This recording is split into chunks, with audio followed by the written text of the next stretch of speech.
They say that one of the great keys to success as an entrepreneur is to be able to identify a problem that needs solving and then solving it.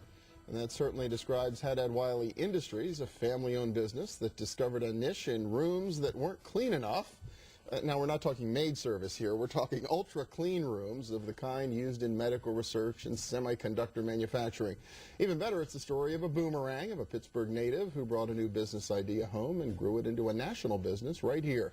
Deric Haddad is president of Haddad-Wylie Industries, and welcome. Good to see you. Good to see you.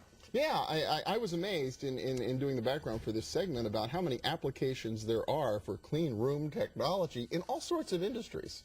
Yes, we were talking earlier about the fact that we have active projects in pharmaceutical manufacturing, sterile compounding for hospital pharmacies, semiconductor, medical device, aviation, aerospace, any kind of injection molding companies. Yeah, there's 8 to 9 industries right now we're already servicing. Wow, that's amazing. Now, and as I understand it, you came back here more for personal and family reasons and then decided to start the business? I met my wife in San Francisco. I was working out in the Silicon Valley area, and she enticed me to come back to Pittsburgh. We decided it was a better place to raise our children than in San Francisco. Okay. No knock on San Francisco. I love San Francisco, but wonderful city, but you're right about the family but piece. With 3 young children, it was better to come back to Pittsburgh. And with the hospital sector here and the life science sector here, the booming biotech industry in Pittsburgh and New Jersey and New York, the Northeast seemed to be a better place for what we were doing. Now, you were in the semiconductor industry before, though, yes, right? Yes, I was working for contractors and manufacturers in San Jose, the Silicon Valley sector, Santa Clara,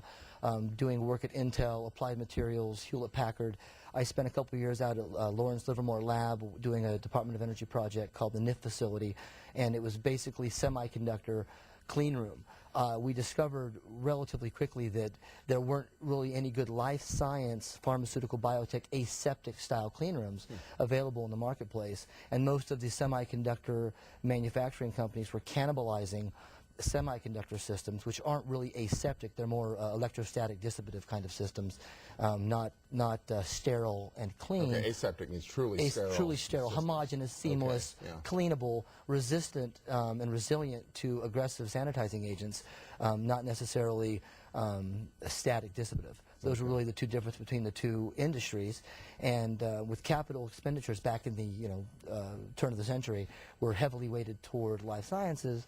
We decided to gear our new company toward that, and that's where we are today. So really just saw an opportunity in an industry that wasn't being served. We were just following the capital, following the VC money, following capital expenditures.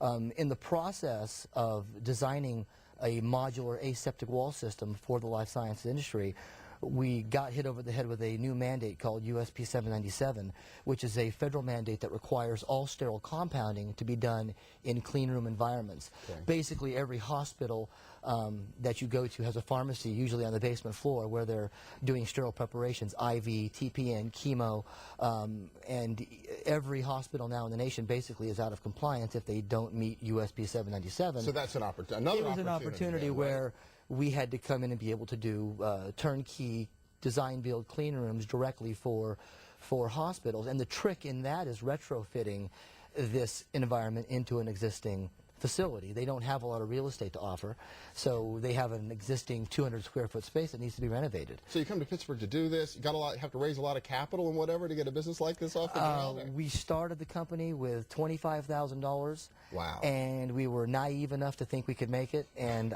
if we that's just 5 years ago, right? Yeah, if we had probably been, if I had an MBA and I was a sophisticated businessman, I would have laughed at myself in the mirror and said, why even try to get started with that amount of capital? Go seek capital. But we just persevered.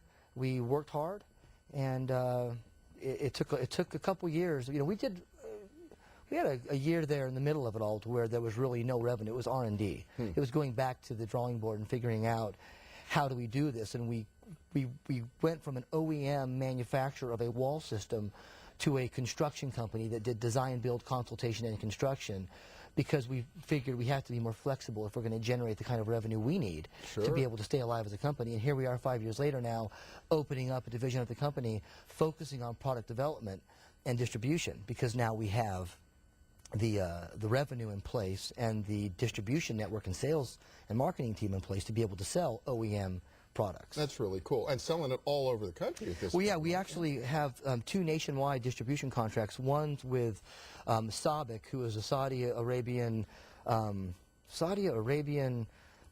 business. I can't even tell you what the acronym stands for, but no, I'm sorry, it's Saudi Arabian Basic Industries Corporation, Okay. and they just purchased last year GE Polymer Shapes. So it's basically GE. But we picked up a network of about 62 branches that have sales reps that are promoting our product nationwide through the formerly known GE. So it's no overhead to us, which is good, and we have now a sales rep and exposure with a highly recognized brand Sure. of GE. And then we have another relationship with Amerinet, who's a local Warrendale-based Pittsburgh company, who's a GPO, a group purchasing organization, and they have hundreds of reps nationwide that's distributing our products. Really exciting. It's yeah. such a cool story. It is.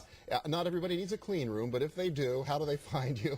They can go to our website at www.hwicleanrooms.com. That's cleanrooms is plural with an S, one word. Okay.